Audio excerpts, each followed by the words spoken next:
now it's time for today's sponsor, I Wish I Had. And today's sponsor, I Wish I Had, is a product that I have had for a couple of years, and my wife and I absolutely love it.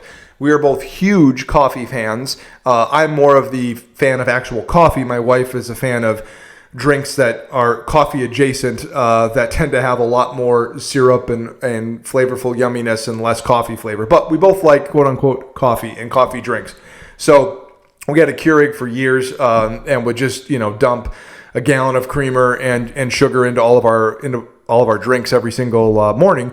And eventually we decided to get a new coffee machine. And one of the criteria for me, because in my career, I sell commercial coffee machines, and a lot of these machines that I sell have milk coolers that are attached to the machine, and you can do milk-based drinks like lattes and cappuccinos, and the milk will run through the machine, and then it kind of makes the drink all at once. And that's great. The only problem with that, and it's not a problem for a commercial food service operation, is the cleaning, because the milk is running through the machine, running through tubes in the machine. So there's a lot of cleaning involved to make sure that milk doesn't build up and coagulate and all that. So one of my criteria for buying this machine was I really wanted to find one that had an external milk source, so that the cleaning of the machine was just cleaning the water and the coffee that went through the machine, not also have to cleaning the milk that was going through the machine. And lo and behold, we found it. The Philips Lattego 5400.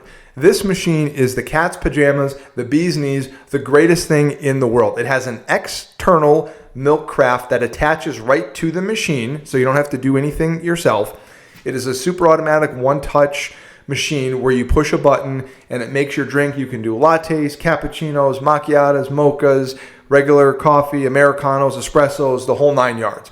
So it really offers a ton of flexibility. It's got a huge water reservoir, so you can have multiple cups of coffee before you have to worry about filling this up. Or if you have friends staying over because you had too much to drink the night before or whatever, you don't have to worry about having to refill the water carafe or the reservoir every 2 minutes.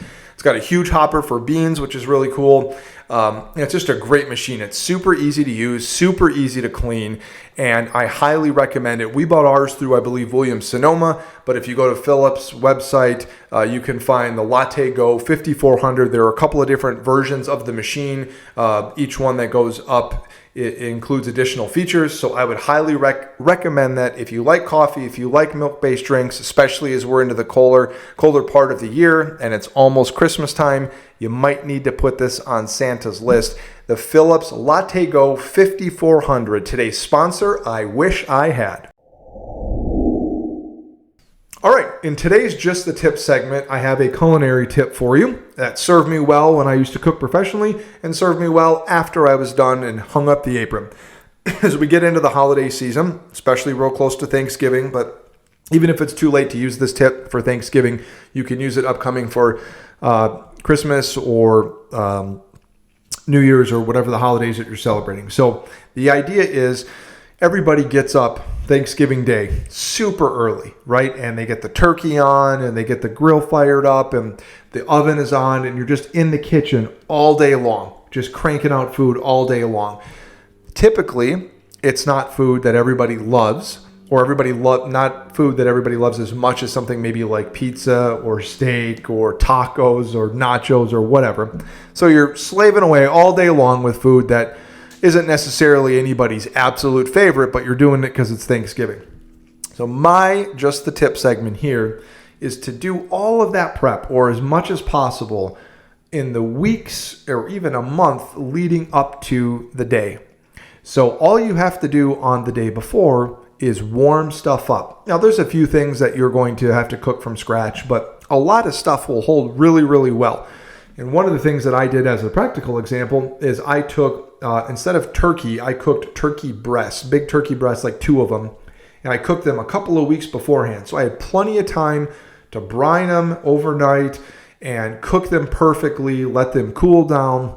I did all of that. Sliced them up perfectly, and then I vacuum sealed them. And even if you can't do that, you can just Ziploc them, and I froze them. And then the night before or 2 days before, I pulled them out of the freezer. I let them come up to refrigerated in the refrigerator. And then all I had to do was warm them up. and I use to warm them up in the oven. Also, I hit them with some of the gravy that I made several weeks ago and also froze.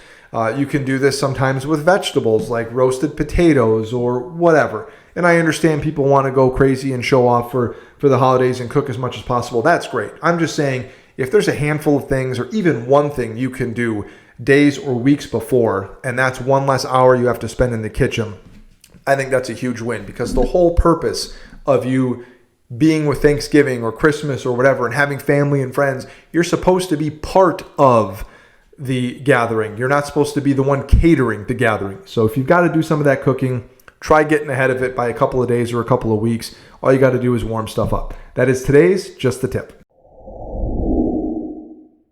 Okay, for today's Whisper In, I am talking about an Instagram account and podcast that I've been following for probably 6 months.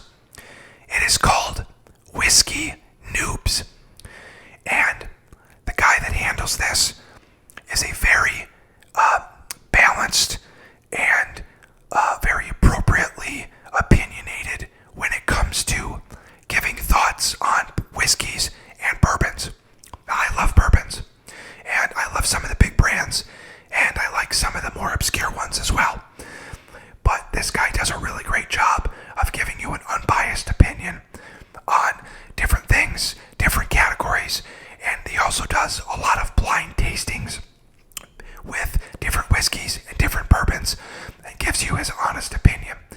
And I think people gravitate towards wanting an unbiased opinion because you can realize that there isn't a right or wrong answer with the different types of whiskey or bourbon that you like. It is just things that you like or do not like. So I highly recommend checking out the Whiskey Noobs Instagram and podcast account. It is excellent if you like whiskey. Even if you think you know what you're talking about, it's still great to have another resource to remind you of something or to encourage you to try something else. So Whiskey Noobs, that is today's Whisper In.